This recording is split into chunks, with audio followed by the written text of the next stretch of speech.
సొరచేపలో జ్ఞానాంగాలు sense of organs గురించి ఈ video లెసన్స్లో వివరించదలుచుకున్నాను. సొరచేపలో జతలుగా ఉన్న ఘ్రాణాంగములు, నేత్రములు, శ్రావణేంద్రియాలు, పార్శ్వరేఖ జ్ఞానేంద్రియాలు, లోరంజని కోశములు ప్రధానమైన జ్ఞానాంగములుగా పేర్కొంటాము. ఓకే, ఇక్కడ ఘ్రాణాంగములు లేదా ఘ్రాణకోశాల గురించి మనం చూసినట్లయితే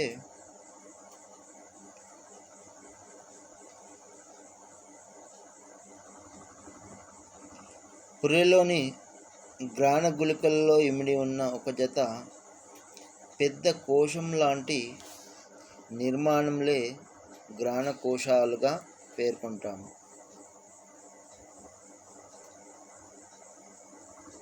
వీటిని ఆవరించి స్నైడీరియన్ త్వచము ఉంటుంది.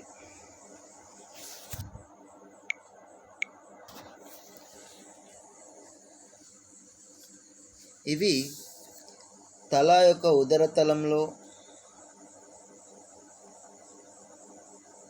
నోటి రంధ్రానికి పూర్వ పార్శ్వభాగమందు అర్ధచంద్రాకారపు ఘ్రాణకోశములు అమరి ఉంటాయి.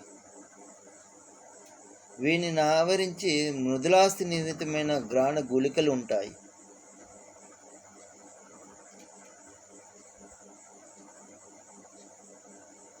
ఇవి ఘ్రాణ రంధ్రముల ద్వారా బయటికి తెరుచుకుంటాయి.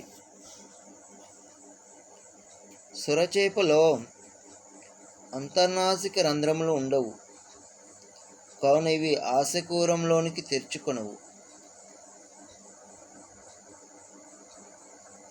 అయితే ఇక్కడ ఈ ఘ్రాణాలు తీసుకుని వెళ్తే, ఘ్రాణ కోశాలు తీసుకుని వెళ్తే అధిక సంఖ్యలో జ్ఞాన కణాలు ఇమడడానికి వీలుగా 2 వరుసల్లో అనేక ముడతలు పడి ఉంటుంది. ఈ ఘ్రాణకోశాల్లో కదురు ఆకారపు ఘ్రాణ కణాలు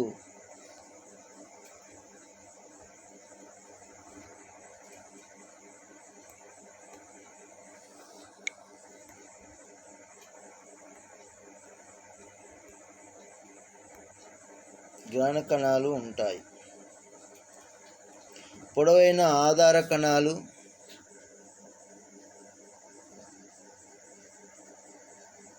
శ్లేష్మ కణాలు, చిన్న పీట కణాలు కూడా ఉంటాయి. అయితే సొరచేపలో బాహ్య చర్మము అంతర్గతం చెందటం వలన ఈ ఘ్రాణాంగములు ఏర్పడి ఉండవచ్చని చెప్పారు. ఈ కోశములలోని శ్లేష్మ స్తరము 2 వరుసలుగా అమరినట్టి స్నైడేరియన్ ముడతలుగా ఏర్పడి ఉంటుంది. ఈ మడతలను స్థిరంగా ఉంచడంలో తోడ్పడినవి రఫే అనబడు మధ్యత్వచ కండర పట్టీలు ఉంటాయి.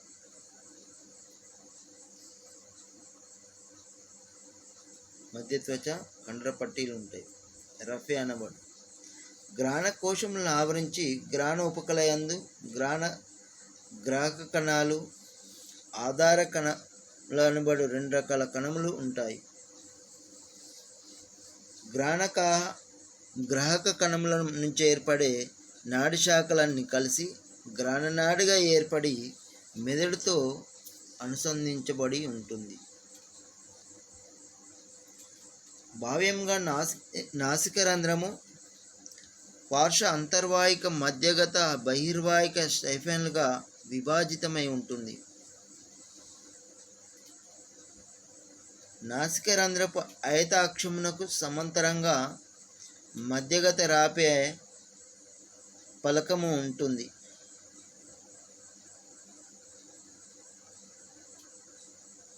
ఇది నాసిక రంధ్రం ద్వారా జరుగు జల ప్రవేశ నిష్క్రమణ మార్గంలో నియంత్రిస్తుంది.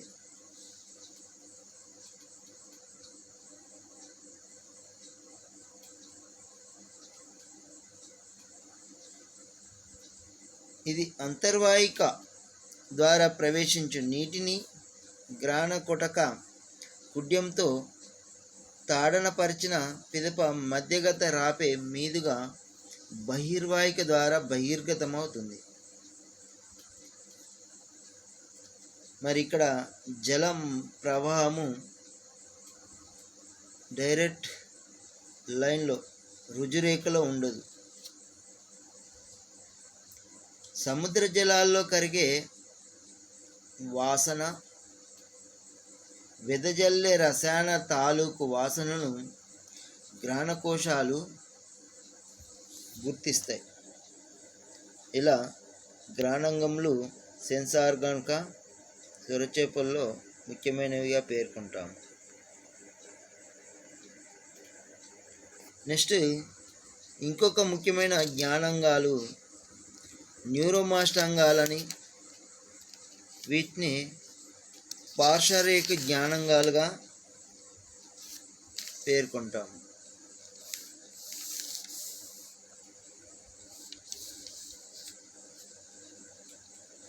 చేప యొక్క దేహం పార్శ్వములందున్న పార్శ్వరేఖ జ్ఞానేంద్రియములు మరియు గర్తాంగములు న్యూరోమాస్ట్ వ్యవస్థగా ఏర్పరుస్తాయి.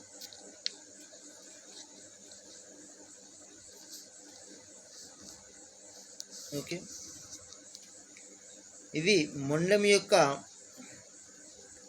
పార్శ్వరేఖలలోని కుళ్ళలోను, తలభాగంలోను, శిరోకుళ్ళలోనూ ఉంటాయి.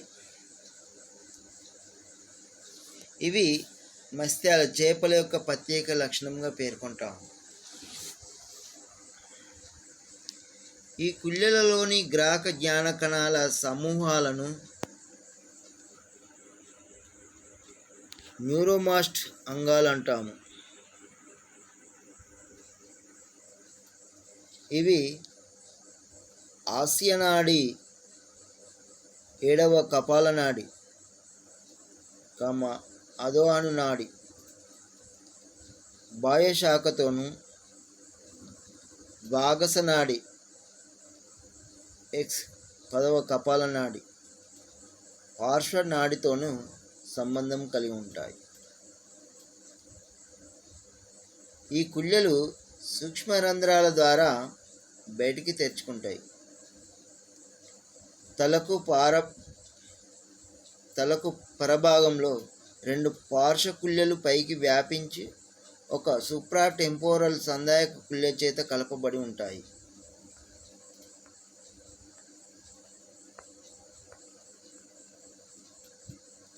ఇవి తలపై గల శిరోకుళ్ళలతో కలపబడి ఉంటాయి.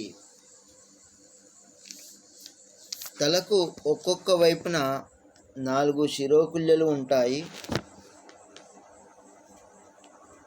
అవి నిమ్న నేత్రకుల్య, ఆది నేత్రకుల్య, కాంటిక అధోకుల్య, అధోహనుకుల్య అనేవి ఉంటాయి. మరి ఈ పార్శ్వరేఖ జ్ఞానేంద్రియాలు వ్యవస్థ అలలు, నీటి ప్రవాహాలను గుర్తిస్తుంది.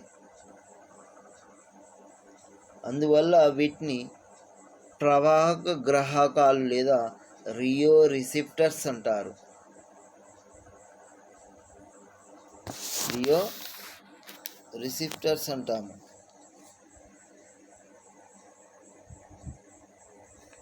ఇలా జల తరంగములను గుర్తించడంలో ఇవి సహకరిస్తాయి చేపలకు కానీ. ఇలా ఒకటి ఇవి పార్శ్వరేఖ జ్ఞానేంద్రియాలు, పార్శ్వ భాగాల్లో నిలువుగా ఉన్న నిర్మాణాలు. నెక్స్ట్ ఇంకా 3వ రకము జ్ఞానేంద్రియాలు తీసుకుంటే హెంపుల్ల లోరెంజిని కలశికలని పేర్కొంటాము.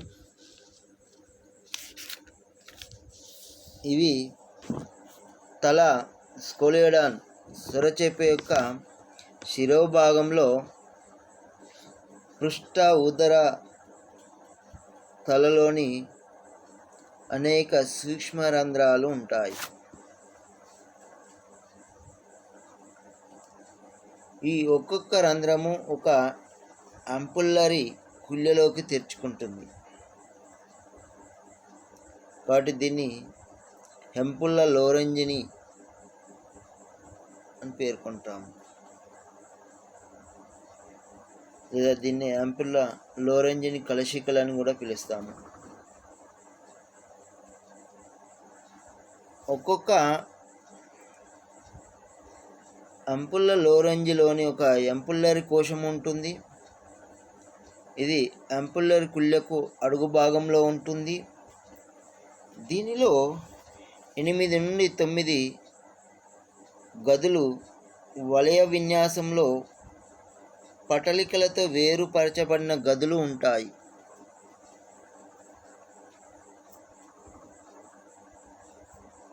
వీటిని ఒకదాని నుంచి ఇంకొక దాన్ని వేరు చేస్తూ విభాజకాలు వీటి మధ్యన ఉంటాయి.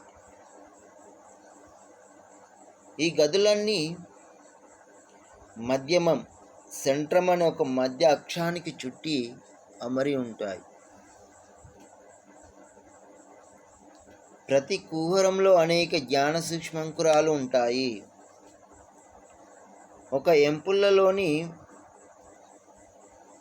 సూక్ష్మంకురాల నుంచి ఉద్భవించిన నాడీ తంతువులు 5వ మరియు 7వ కపాల నాడుల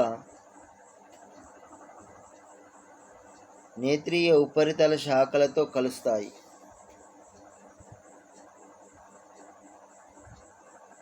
ఇలా ఉంటుంది. ఈ ఎంపుల్ల లోరెంజినిలు ముఖ్యంగా ఉష్ణగ్రాహకాలుగా పనిచేస్తాయి. ఉష్ణోగ్రత మార్పులను గుర్తించడంలో తోడ్పడతాయి కాబట్టి ఇవి టెంపరేచర్ రిసెప్టర్స్గా పేర్కొంటాము. అంతేకాక పీడన మార్పులను గుర్తించి ఇదే లోతుకు సంబంధించిన సమాచారాన్ని జీవికి అందజేస్తుంది.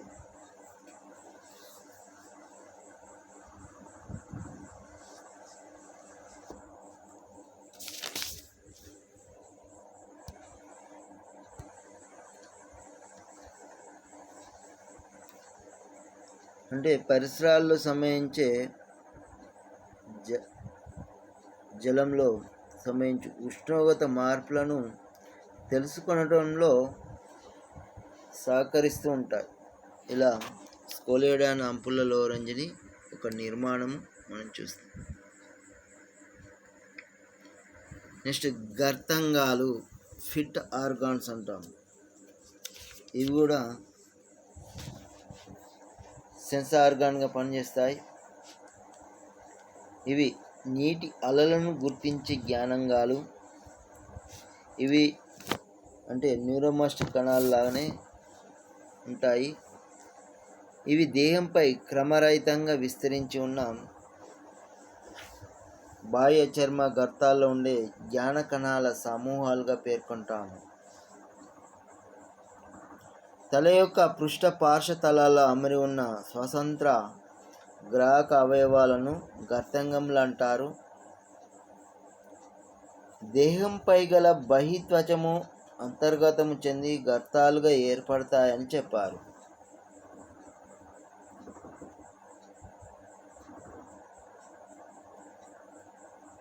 వీని యందు గ్రాహక కణ సముదాయములుండి ఆస్యనాడితో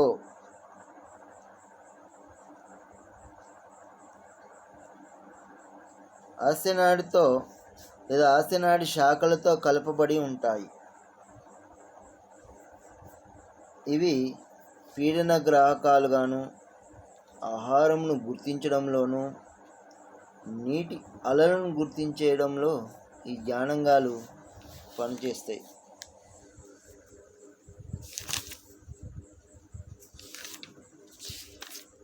ఇవి నెక్స్ట్ జ్ఞానాంగము నేత్రాలు, కళ్ళు. ఇవి కాంతి గ్రాహకాలుగా పేర్కొంటాము.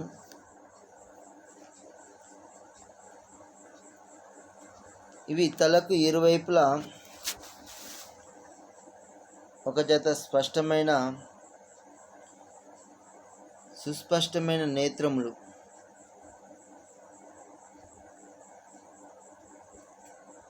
ఇవి తలకి ఇరువైపులా ఉన్న ఆర్బిట్ గదుల యందు ఇమిడి ఉంటాయి.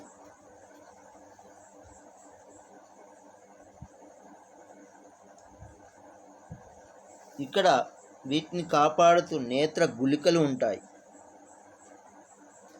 ఇది కంటి చుట్టూ కంటి గుడ్డు ఆకారంగా ఉంటుంది.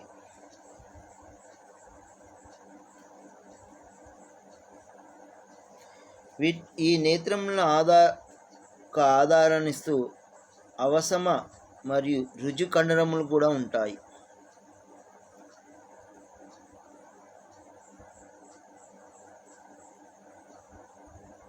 దీనిలో 3 పొరలు ఉంటాయి.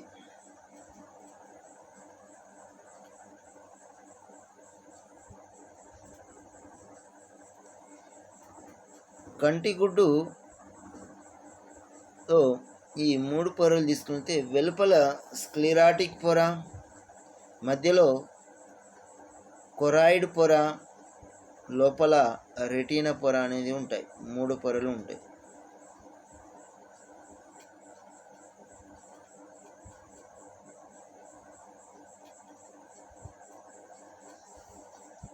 స్క్లెరాటిక్ పొర సంయోజక కణజాలంతో ఏర్పడి కంటి గుడ్డుకు యాంత్రిక ఆధారాన్ని ఇస్తుంది. ముందు వైపుకి ఇది పారదర్శకంగా ఉండి శుక్లపటలాన్ని కార్నియాను ఏర్పరుస్తుంది. స్క్లెరాటిక్ పొర. మరి కొరాయిడ్ పొర తీసుకుంటే ఇది వర్ణకాలతో రక్తకేశ నాళికలతో కూడుకొని ఉంటుంది. ముందు వైపున ఇది దట్టమైన వర్ణకాలతో కూడిన ఐరిస్ లేదా యువియేగా ఏర్పడుతుంది.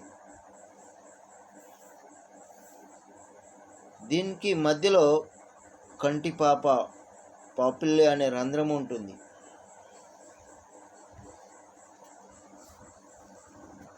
కంటిపాప ఉంటుంది. ఈ కంటి గుడ్డు లోపల పొరను నేత్రపటలము రెటీనా అంటారు. ఇది గ్రాహకపు పొర. దీనిలో రాడ్స్ అనే పొడవైన జ్ఞాన కణాలు ఉంటాయి. శుక్లపటలపు మధ్య భాగానికి ఎదురుగా ఉండే నేత్రపటలంలోని చిన్న భాగాన్ని ఏరియా సెంట్రాలిస్ అంటారు.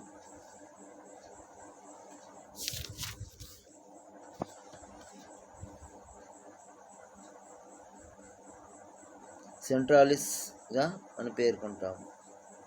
నేత్రపటలం నుంచి నేత్ర నాడి బయలుదేరి భాగాన్ని బ్లైండ్ స్పాట్ అంటారు. ఇది అంధభాగం, డార్క్ ఏరియాగా పేర్కొంటాం. శంఖాలు కోన్స్ ఉండవు ఈ జీవులు, కాబట్టి స్కోలేడాన్ వర్ణంధత్వ జీవిగా పేర్కొంటాము. మరి స్కోలేడాన్లో దృష్టి తీసుకుంటే సైట్ మోనాక్యులర్ దృష్టిగా పేర్కొంటాము.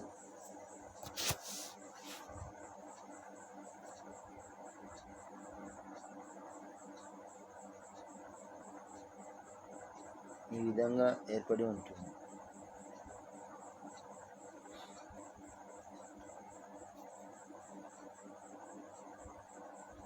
నేత్రకోటారంలో నేత్రమును బంధించటం ముందు వెనుకలకు పార్శ్వములకు కదులుటకు 6 కండరాలు ఉంటాయి. మరియు వృంతము తోడ్పడతాయి. ఈ కండరం 2 సముదాయాలుగా ఉంటాయి.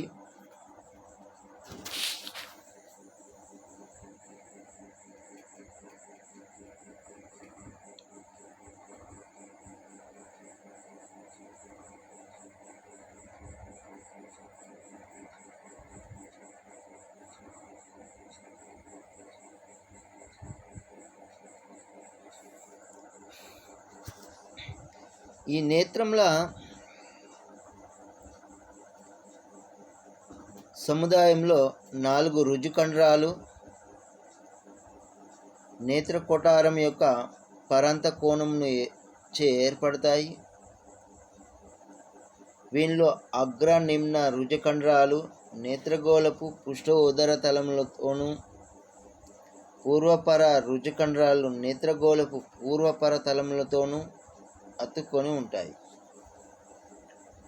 అగ్రనిమ్న అవనమ కండరాలు అగ్రనిమ్న రుజుకండ్రాలకు ముందు నేత్రగోళంతో అతుక్కొని ఉంటాయి. నేత్రములు తల ఇరు పార్శ్వములలో ఉండటం వలన రెండు కలిసి ఒకే వస్తువును ఒకే సమయంలో చూడజాలవు. కావున ప్రతి నేత్రము కొంత పరిధిలో మాత్రమే ఉన్న వస్తువులను చూడగలుగుతుంది. నేత్రంలోని కటకము, కంటిపాప స్థిరంగా ఉంటాయి. కావున ప్రతిబింబము స్పష్టంగా ఉండదు. దగ్గరగా ఉన్న వస్తువులను మాత్రమే చూడగల గ్రాహక కణాలుంటాయి. కావున చేపలు వాని ఆహారాన్ని, పరభక్షకాలను తేలికగా గుర్తించగలుగుతాయి. నేత్రపటంలో శంకువులు ఉండవు, అంటే కోన్స్ ఉండవు. కావున చేపలు రంగులను గుర్తించలేవు.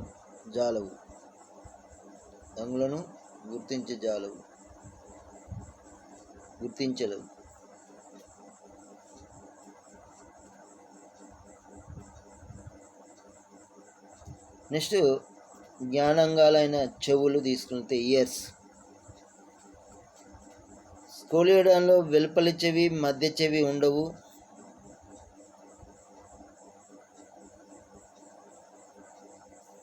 ఇవి శబ్దగ్రాహకాలుగా సొరచేపలో మృదులాస్థి నిర్మితమైన అంతర్చెవులుంటాయి. తలకు ఇరువైపుల కళ్ళకు వెనుకగా పుర్రె యొక్క శ్రావణిక గుళికలలో ఇమిడి లోపలి చెవులు మాత్రమే ఉంటాయి.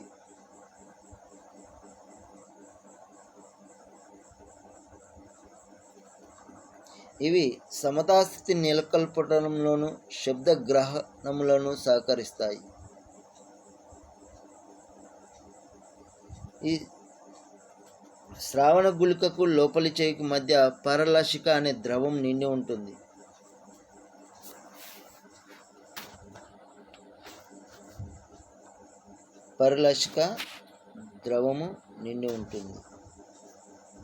లోపలి చెవిని త్వచాగానం అని కూడా అంటారు.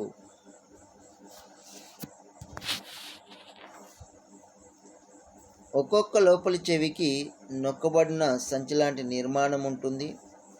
దీన్ని వెస్టిబ్యూల్ అంటారు.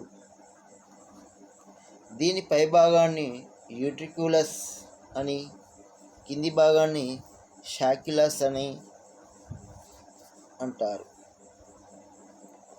షాక్యులస్ నుంచి శంఖాకార నిర్మాణం ఏర్పడుతుంది. దీన్ని లెజినా అంటారు. షాక్యులస్ పృష్ఠభాగం నుంచి అంతర్వర్తన కుల్య ఇన్వాజినేషన్ కెనాల్ ఏర్పడుతుంది. ఇది న్యూరోమాస్ట్ వ్యవస్థ యొక్క సూప్రాటెంపోరల్ కుల్యకు ముందు వైపున ఒక సూక్ష్మరంధ్రం ద్వారా బయటికి తెరుచుకుంటుంది. అంతర్వర్తన కుల్య బయటికి తెరుచుకోవడానికి ముందు చర్మం కింద కొద్దిగా ఉబ్బుతుంది. ఈ ఉబ్బి ఉన్న భాగాన్ని షాక్యులస్ ఎండోలింపాటికస్ అంటారు.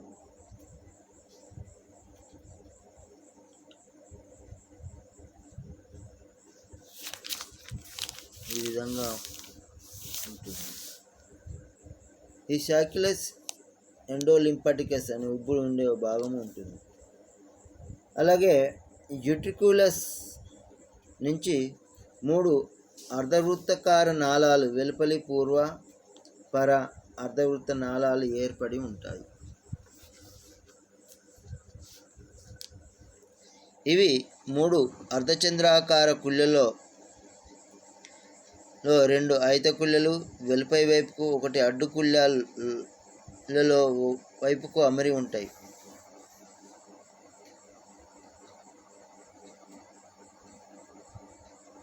ప్రతి కుల్య 2 అంతములలో అటోసాకన్లోకి తెరుచుకుంటుంది.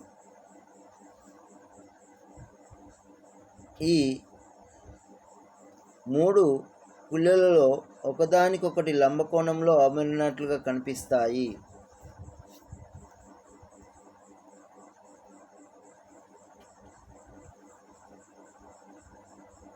గుణిక అంతర్ఆసిక నాళము ద్వారా వెలుపలికి తెరుచుకుంటుంది. ఈ త్వచాగానమంతయు అంతర్లసిక ద్రవము సముద్ర జలముతోనూ హటోలితులనబడు కాల్కేరియస్ కణికలతోనూ నింపబడి ఉంటుంది. శ్రావణ గుళిక పరలసికల్ అనబడు మస్తిష్క మేరు ద్రవంచే నిండి ఉంటుంది. అటోసాకస్ మరియు కలశికలో గల గ్రాక కణములు శ్రావణ నాడి శాఖలతో కలపబడి ఉంటాయి. చేపల్లో అంతర్చెవి శ్రావణంగంగా పనిచేయదు. సమతాస్థితిని నెలకొల్పటంలోనూ గమన దిశను, గమన వేగాన్ని, జలతరంగ పీడనంను తెలుసుకొనడంలో తోడ్పడుతుంది.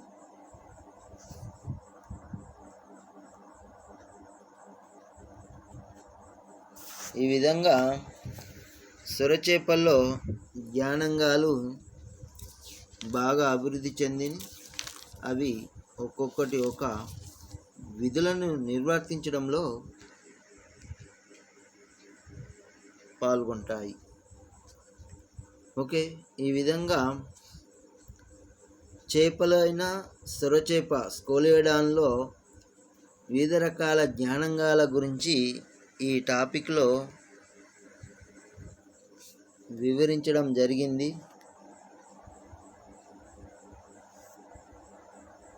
ఓకే ఫ్రెండ్స్, ఇది సెన్స్ ఆర్గాన్స్ ఆఫ్ స్కోలియోడాన్ అని మనం గుర్తుంచుకోండి. ఇది కొన్ని కాంపిటేటివ్ ఎగ్జామ్స్లలో కూడా అడిగే అవకాశం ఉంటుంది. బాగా గుర్తుపెట్టుకొని ఉండండి.